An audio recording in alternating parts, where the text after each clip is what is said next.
Hello, NJ Catwoman. This is Asia, better known as Diesel Lady to my online friends, and I'm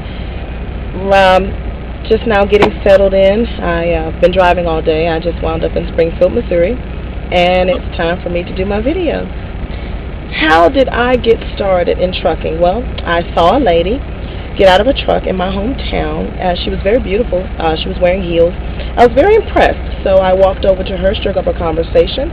We talked for a while, and she told me everything I needed to know in order to be a female truck driver. We talked for 3 hours. With her encouragement, I quit. I didn't quit right away. I put in a leave of absence from my job, and I went to trucking school. Once I realized I was going to make it, I left. Quit my job, and I haven't looked back since. It was the best decision I've ever made. I have been driving for well over 10 years, and I love it. I absolutely love it. The reason I chose this job is because it's the kind of job where you don't have supervisors standing behind you with their arms folded up. You're not accountable to anyone immediately, so to speak.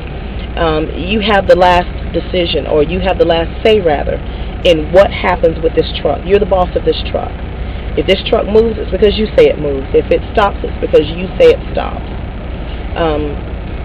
Very, very independent. I've always been independent, and I was quite well traveled before I got into a truck. I'm a military brat, so traveling has always been a part of my life. I spent the better part of my life overseas. I grew up in Germany, and the fact that I chose this type of career is really not out of character for me. Let me think of a funny story and a horror story that has happened to me on the road. I guess I could say, aside from an accident I had in Chicago, which will take me a long time to address, the other horrible thing that happened to me was I was encountered with a tornado in Sweetwater, Texas. When I was in training, we were traveling. My trainer was in the passenger seat. I was in the driver's seat. Tornado formed out of nowhere. Just formed. Everything turned dark. I was able to make it to the shoulder and hold that truck to keep it from being just taken and lifted up, or thrown into the ditch or the median. After it was over and everything cleared, there was indeed a truck who was in the median. It was a flatbed. The tornado took him over on his side. He got on the phone with his company and like, "Oh, boss, you're not going to believe this." And his boss man didn't believe it. If it wasn't for me and my trainer getting on the phone and explaining to him that yes, this just happened, he probably would have lost his job, because they would have thought he was lying. But I'd say that was the most horrible thing that ever happened to me.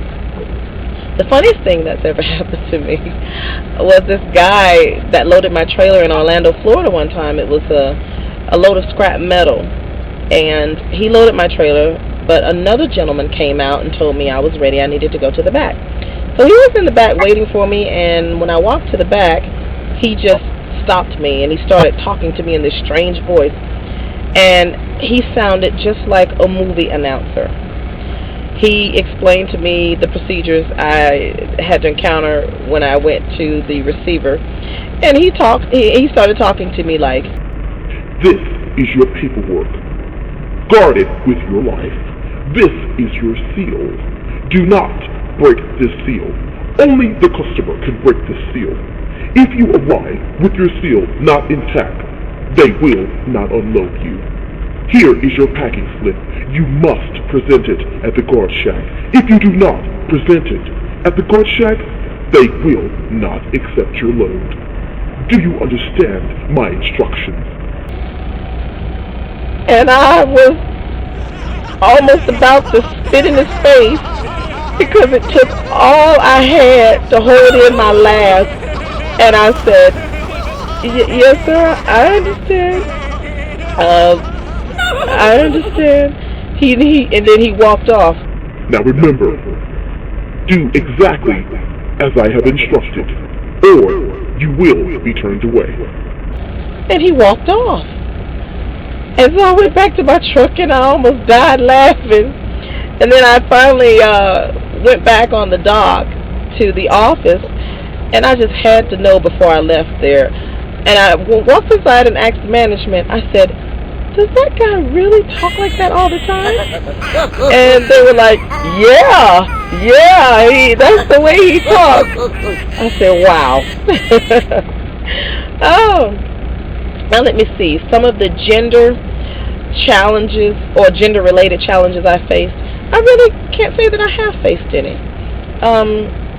When I first started, it was hard for me to find a female bathroom, and it was also hard for me to find female items in the truck stop. Now, when I go in there, I see curling irons and blow dryers with a cigarette lighter plug on the end.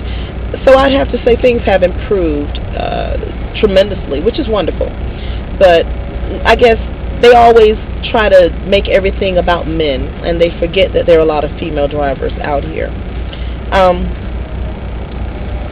Some of the challenges I've faced, or some of the things that I've faced on the road as a female, I guess some bad things that I've faced is I've faced racial discrimination, of course.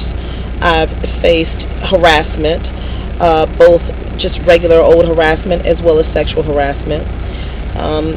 The male drivers sometimes can be very condescending. I don't get the respect that I've worked so hard for a lot of times. They do respect me a lot of times, the men do.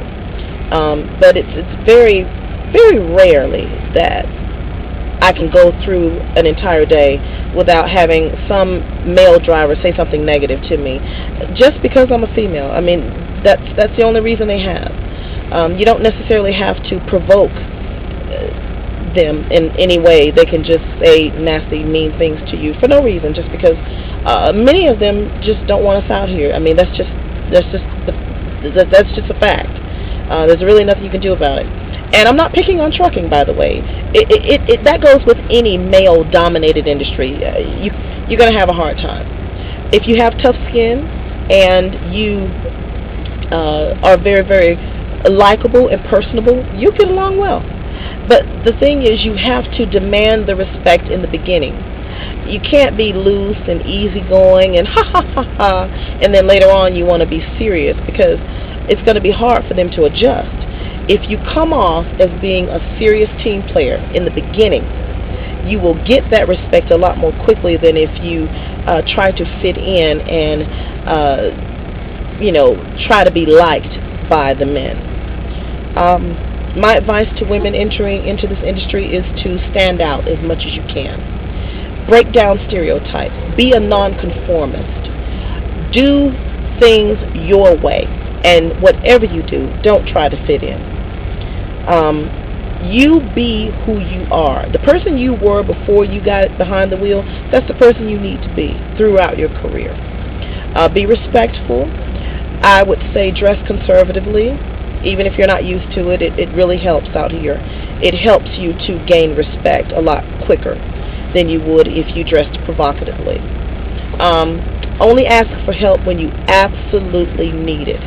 And if you don't know what you're doing, act like you do.